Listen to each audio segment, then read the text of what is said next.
Hi friends, hope you're doing well. I'm Dr. Milind. So after NEETPG and NICT 2023 results were out, some students who decided to take a drop and prepare again, and there are some freshers who are starting to prepare for the next exam. So as of today, we do not have any notification from the government whether it will be a NEETPG or next exam. But looking at the circumstances, it looks like it most likely to be a NEETPG exam. Even though exam will be either NEETPG or next, the fundamental preparation remain the same. So let's start this journey with Mission NEET PG or next 2023. So when I was preparing for my NEET PG exam, I always had this question that how to begin. Like when I did not get a good rank, I was like confused how to start again. And the question that used to trouble me the most, that what whenever I used to see the toppers interview, I used to feel I have done almost everything what they are doing. But what is that thing that I am not able to do, and I'm not getting to I'm not getting the rank that I want. What is that secret? So let's try to decode that. After the results were out, I received very lot of positive responses from the students who got a very good rank. But it's not like, yes, definitely they benefited from the video series that we have released on our channel, but it's not like we are giving them separate secrets or separate guidance. They're also doing the same thing. So what is that secret that helps the students to get the rank? So let's try to decode. So, what are the main factors that determine the success in PG entrance examination? So, first of all, we have to make a plan. A lot of students, they just follow the herd. They do what everybody else is doing. He's reading this book, he's following these notes, he's doing that course, so we will also do that. So, don't follow the herd. You have to give the personalized touch to your preparation. Source. Selection of source is very important. The source should be crispy. The source should be good and reliable, and you should be able to read and revise your source in a given time. There is no use if you are not able to revise. If the source is vast, there is no use. Consistency and the discipline, so that is what differentiate the students who top the exam from the students who don't. So you have to be disciplined, because motivation is not going to help you all the time, because we watch a lot of motivation videos, but sometimes it gets blunt. They don't motivate you the way you think.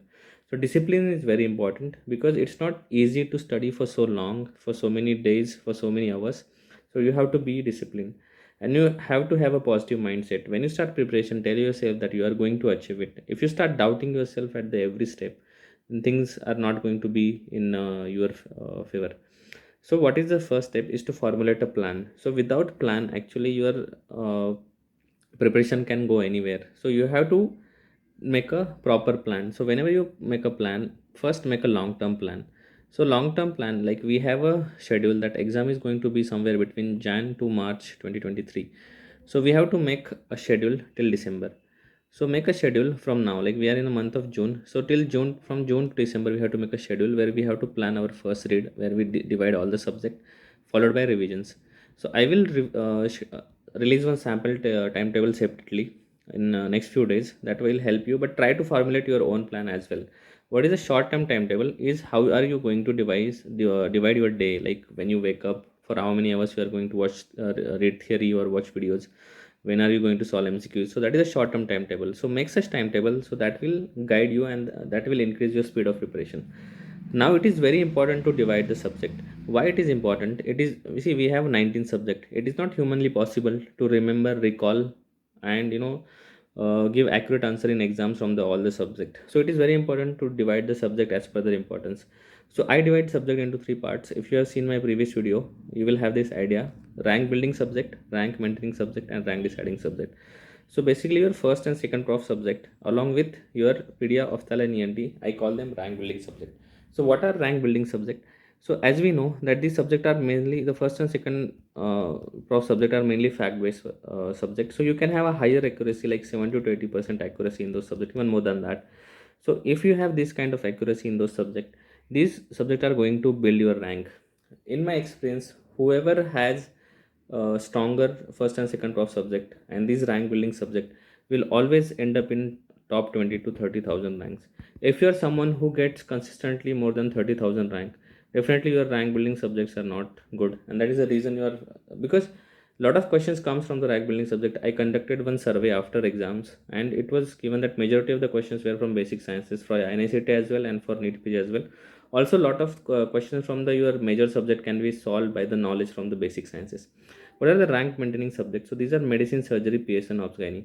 So as I say, rank building subject will bring you in the first 20 to 30,000.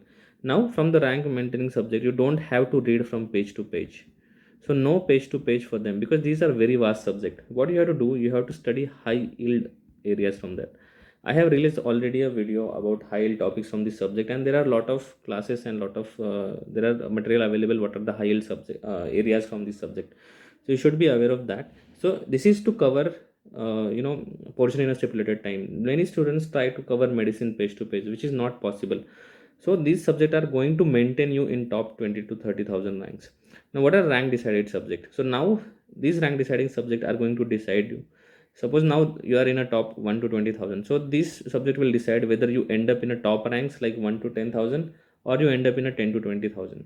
So these are the subject which are again fact based, and these are like short subject. A lot of students leave them. A lot of students don't give them a lot of time.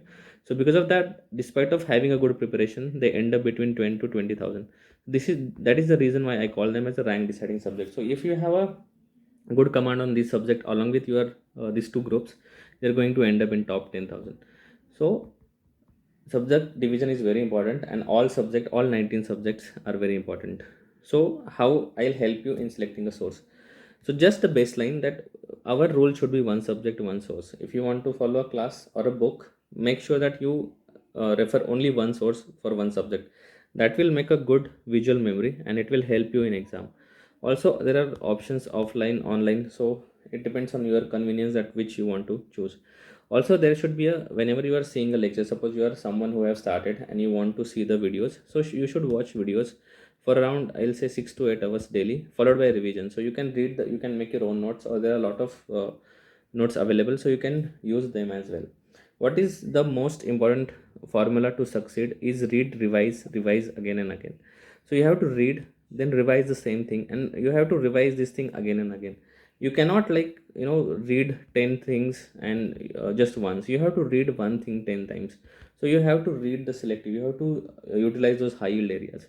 So to remember long term, you need to read same material again and again, and every topper and every person is emphasizing on the same point.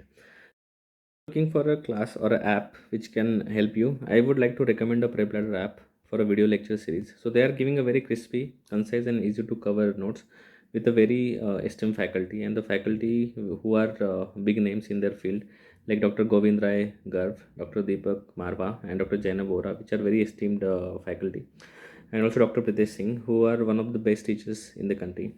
So I'll advise you spend 6 to 8 hours on the video lectures, followed by notes. Also PrepLadder provides you the notes, so which can actually save your time. So why I'm explaining you this, because when multiple senses are put, like when you watch the lecture, when you read your notes, when you listen to the lecture, so there are multiple senses that are used, so you have a better recall. So whenever you watch video, if you are someone who is starting again, or if you are already prepared, you can again go back and see the videos of the topic that you find very difficult, and that will help you for better recall. So as I said about the time saving, so PrepLadder, they have very concise notes. They have already released. They have a soft copy also available on their apps, and also hard copy also you can get. So you can get the important information. Also some mnemonics they will be given. So mnemonics help you because there is so much of information. So mnemonics will help you retaining this all information. Also, as I have emphasized about the previous year questions, so they will be specifically labeled in your notes, and lot of tables and charts and images to help you. So as I said, that good source always play an important role in your preparation. So there are many sources available, and I would definitely, being a user of PrepLadder already, I would definitely recommend you at least try to download a PrepLadder app and review their free available content. And if you want to buy, you can use this code PG2023 to get extra 1500 rupees discount. So coming to the next MCQ practice. So as we talked about the source and the basic notes material, let's talk about the MCQ practice. So MCQ practice is very essential to improve the MCQ solving ability. So whenever, a lot of students, they just emphasize on theory and they don't solve MCQs. So MCQs actually improves your critical thinking. They helps to develop the exam mindset. See, whenever you are, it's a very different ball game. Like when you solve MCQs, then sometimes you do a lot of mistakes. When you read theory, you feel very confident that I will solve the MCQ. But when you see the MCQ, there is a lot of confusion. That is why it's very important to solve MCQ prior to your exam. And I feel it's the best way of revision. Suppose, for example, there are like which of the following is not a cause of metabolic acidosis? Like you get such kind of questions, and there are four options. So when read this MCQ and you see the four options, it's very confusing because there are so many causes of metabolic acidosis. So when you rule out the option, you know, okay, this is not the cause of metabolic acidosis, and remaining three are. So it helps you in a revision. I will say solve daily 50 to 100 MCQs with explanation, and that is a good number. Don't do overdo also, and don't solve any less than that also. So you have to solve the Q bank. So a lot of students ask me, sir, what should be your approach to the Q bank? So I'll say the Q bank, you can start with the subjects you find difficult, because sometimes it might be difficult to cover the whole Q bank. So the particular subject like ophthalmology, I used to find very difficult. So I used to solve more and more questions from the ophthalmology. So answers become very obvious. Like I see the question and I know the answer. Sometimes I don't know the explanation, but I know the answer. So you can also do it from the high yield areas. Also, I will advise that start few questions before starting your theory to know how questions are framed. For example, if you are reading, let's say you are reading a particular topic like renal physiology. So solve like random 10-15 questions from the Q bank for renal physiology. So you'll have idea that okay, when I'm reading about the filtration, like what kind of questions are asked. When I'm talking about secretions and other physiological things, then how questions are framed. So whenever once you have solved your questions while reading the theory, you will stress upon the important topics. So I think this is also a very good thing that you can introduce in your preparation. So I will recommend PrepLadder QBank 4 version. It offers you a very updated QBank with high strike rate, and these questions are from with the current exam pattern. So as we know that a lot of clinical questions are being asked. So when more clinical scenario based questions you solve, the more refinedness comes to your question solving abilities.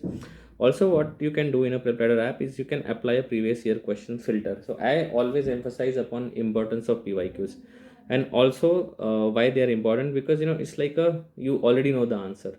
So as I have shown in the previously notes how the PYQs are highlighted in a pre-plotted notes, so you can again emphasize on previously asked topics. So previously asked topics and previously asked questions are very important, and definitely you can get benefited from that.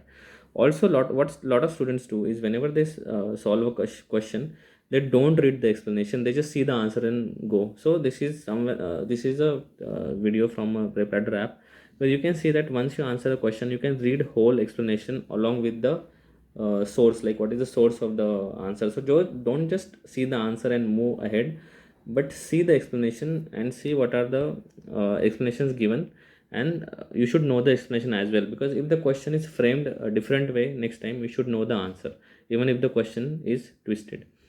So next thing is about the gram test. So as we talked about the source, we talked about the notes, we talked about the MCQs, about the gram test. So a lot of students have a very curiosity about the gram test.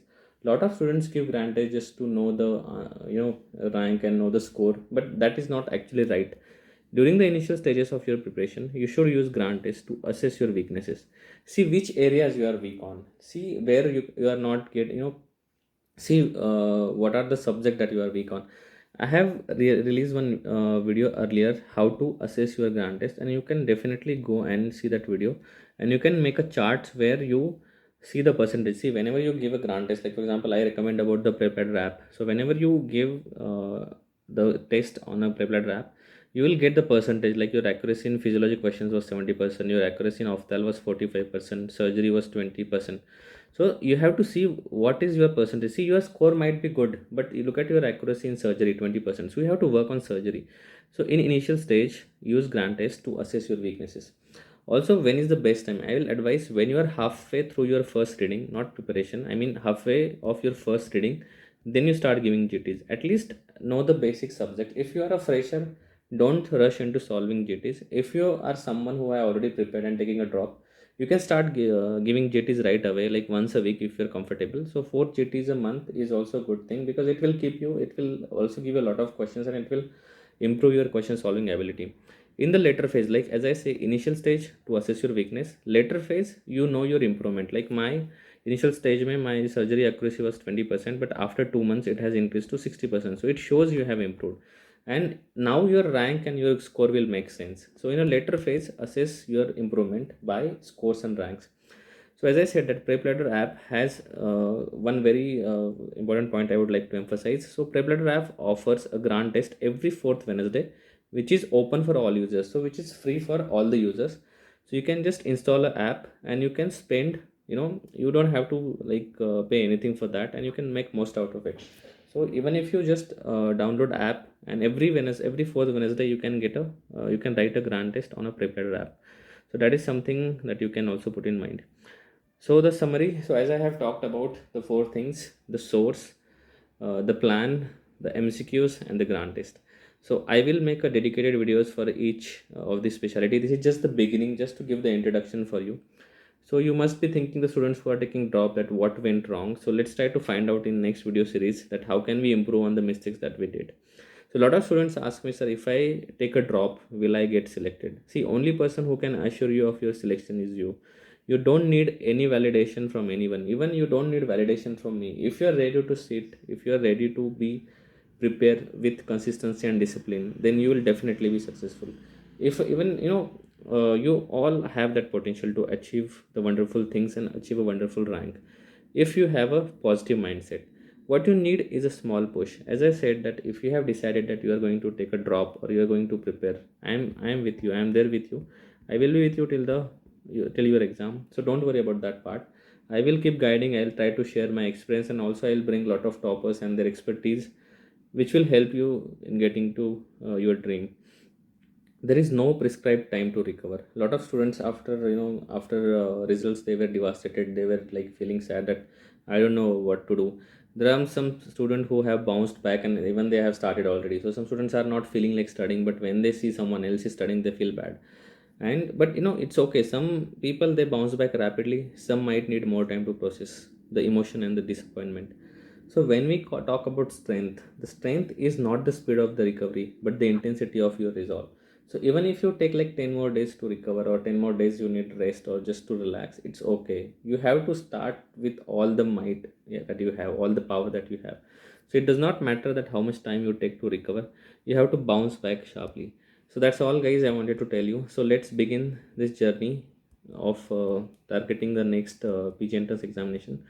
So as I said, I am with you with this, and I hope this Prepladder app also helps you throughout your journey.